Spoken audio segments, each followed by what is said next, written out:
Hello, my name is Kevin with KLM Audio. Welcome to my 10th video on the Behringer XR18 mixer and how to set up DCA groups. If you need help turning on your system and connecting to your iPad, please refer back to my first video. And of course, if you like what you see, subscribe to my channel, ring the bell so that you can receive notifications of my next videos. As you can see, I already have a couple things already hooked up to my Behringer mixer. I have an Ethernet cable which extends to my TP-Link external router. I have one speaker connected to the left main output. I have one speaker connected to auxiliary bus 1 for a monitor. I have a wireless microphone connected to channel 9. I have a dynamic microphone connected to channel 10. And I have my MP3 player connected to line 17 and 18 auxiliary input. All these are sound on the video. Let's talk about DCA groups. First, it is important to note that the DCA groups differ from subgroups.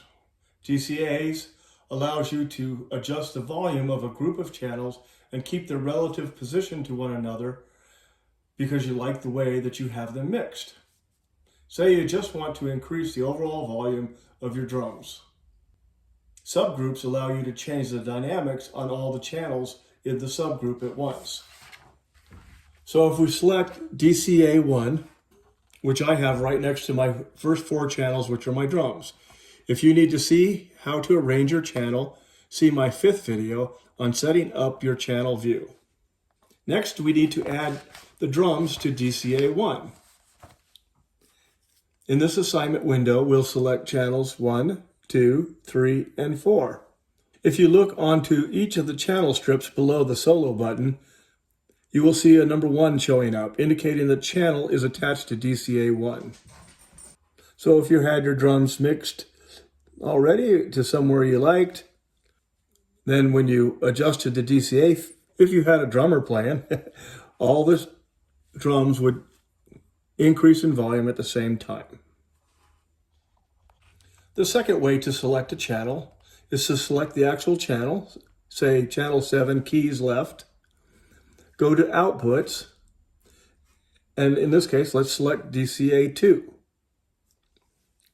And we back out, and now you see that DCA 2 is in keys left.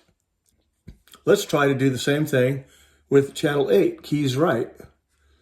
Hit there, we go to the outputs, and we add 2 on the DCA, and we back out. And again, we now have 2 on both our keys. So this DCA 2 will now control the volume of our keys and their relative positions. And there you have it, that's DCAs. All right, next let's look at mute groups. So we'll select one of the keys here.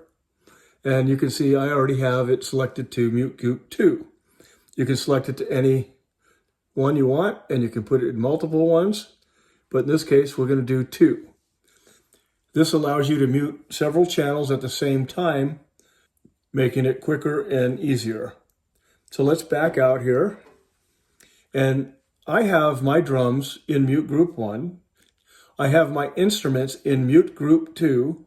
Vocals and effects are in mute group 3, and horns in mute group 4.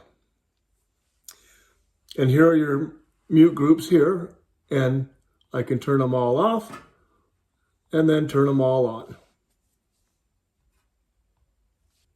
The next video will be on wireless microphones. Again, if you enjoyed this video, please subscribe to the channel and ring my bell to receive notifications of my next video in the series for the Behringer XR18. Thanks. I am Kevin with KLM Audio.